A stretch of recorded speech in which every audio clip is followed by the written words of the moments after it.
দুই জেলার ভোটার এক পঞ্চায়েতের সদস্য। ভাবুন, কাটোয়া ও আসানসোলের রূপনারায়ণপুরের নাম, দু জায়গাতেই নাম রূপনারায়ণপুর পঞ্চায়েত সদস্যা শুক্লা দত্তের। বিয়ের পর কাটোয়া থেকে নাম কাটার আবেদনের পর ভোটার তালিকায় নাম। গাফিলতির অভিযোগ তুলে সরব শুক্লা দত্ত। ভাবতে পারছেন, দুই জেলার ভোটার পঞ্চায়েত সদস্যই যদি দুই জেলার ভোটার হয়ে থাকেন, স্থানান্তরিত ভোটার হয়েও যদি নাম কাটা না যায়, তাহলে সাধারণ মানুষের কি অবস্থা হবে? এই শুক্লা দত্ত তিনি ঠিক কি বলছেন শুনবেন। আমার বাপের বাড়ি কাট।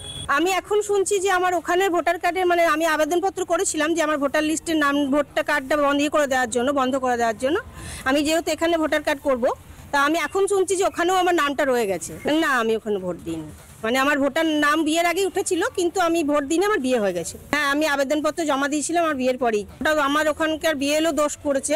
আমি যেহেতু জমা করতে বলেছিলাম, উনি জমা করেননি, সেটা ওনার ফল্ট। এবার আমি চাই ওখানেরটা বন্ধ হয়ে যাক। লিস্টে কি এখানে নাম আছে না ওখানে নাম কেটে দিয়েছে? এখানে নাম ছিল, কেটে দিয়েছে। আচ্ছা, কেটে দিয়েছে। কিন্তু দেখা যাচ্ছে এখনো নাম ছিল, ভোটও দিতে আসতে পারে না, কিছু না, নামটাই ছিল, আর কিছু না। ভোট দিতে পারে না, কেন শাশুড়ি ক্যান্সারে ভুগলো, ও বাড়ি এখানে আসতে পারে না। এখানকার লোক কেউ জানেই না যে আমার মেয়ে বিয়ে দিয়েছে, আসছে না, মানে আসতে পারে না। নাম কাটে দিয়েছে এখান থেকে? হ্যাঁ, নাম কেটে দিয়েছে। আচ্ছা, ওই তো ওখানেও দেখা যাচ্ছে ভোটার লিস্ট নাম, এখানেও না? হ্যাঁ, নাম দেখো অনেক জায়গায় নাম আছে, কেন আমরা জমা দিই, বিডিও অফিস না কি বলে, সেখান থেকে কাটে না, তাহলে আমরা কি করবো বলো?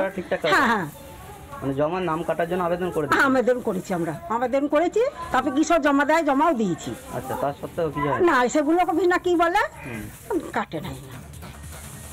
শুক্লা দত্ত, যার দু জায়গায় নাম রয়েছে, যিনি পঞ্চায়েতের সদস্য, তিনি অভিযোগ করছেন বিএলওর দিকে। আর বিএলও তিনি ঠিক কি বলছেন শোনায় আপনি। শুক্লা দত্তের নাম, আমি যখন ওনাদের বাড়ি ফর্ম বিলি করতে গেছি, তখন সাথে সাথে ওনার বাবা আমার সাথে ছিলেন। ওনার বাবা আমাকে সাথে সাথে বললেন যে ও এখানে থাকে না। আমি সঙ্গে সঙ্গে ওর ফর্মটা শিফটেড হিসাবে সই করে নিয়ে আমি শিফট করে দিয়েছি। তাই বলতে পারবো না বিবাহ হয়েছে। আচ্ছা, অ্যাকচুয়ালি আমি বলতে পারবো না যে কতদিন আগে বিবাহ হয়েছে, সেটা বলতে পারছি। আচ্ছা, মানে ওখানেও তাহলে তো ওনার নাম আছে নাকি? সেটা কি করে বলবো, আমি তো এই কাজ কোনোদিন করিনি, আমি এই কাজ সম্পর্কে অভিজ্ঞতা নেই। এখানে ওনার নাম আছে? হ্যাঁ, আমি ফর্ম বিলি করতে গিয়ে ওনার নামে যেহেতু ফর্ম এসছে, আমি দিতে গিয়ে দেখলাম যে নাম আছে। ওনারা বললেন নিজে থেকেই যে ও থাকে না, ওটা শিফটেড করে দাও। আর এই বিষয় নিয়ে স্থানীয় বিজেপি নেতৃত্ব তারা ঠিক কি বলছেন শুনবো।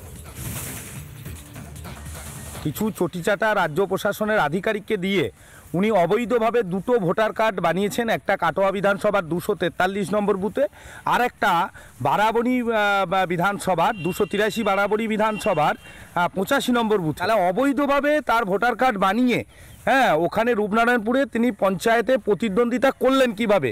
ইলেকশন কমিশনকে তার নমিনেশন ফাইল দিতে হয়েছে, সেখানে ইলেকশন কমিশনকে তিনি ভুল তথ্য দিয়েছেন এবং রাজ্য প্রশাসনিক আধিকারিককে দিয়ে তিনি ওখানকার ভোটার কার্ড বানিয়েছেন। তার ভোটার কার্ডই যদি অবৈধ হয়, তার প্রার্থী পদটা থাকে কি করে, তার সদস্যতা থাকে কি করে? নানা ধরনের কন্টেন্ট দেখার জন্য লাইক করুন, শেয়ার করুন আমাদের ফেসবুক পেজ, সাবস্ক্রাইব করুন আমাদের ইউটিউব চ্যানেল। পাশাপাশি অন্যান্য ব্রেকিং নিউজের জন্য অবশ্যই চোখ রাখুন রিপাবলিক বাংলায়।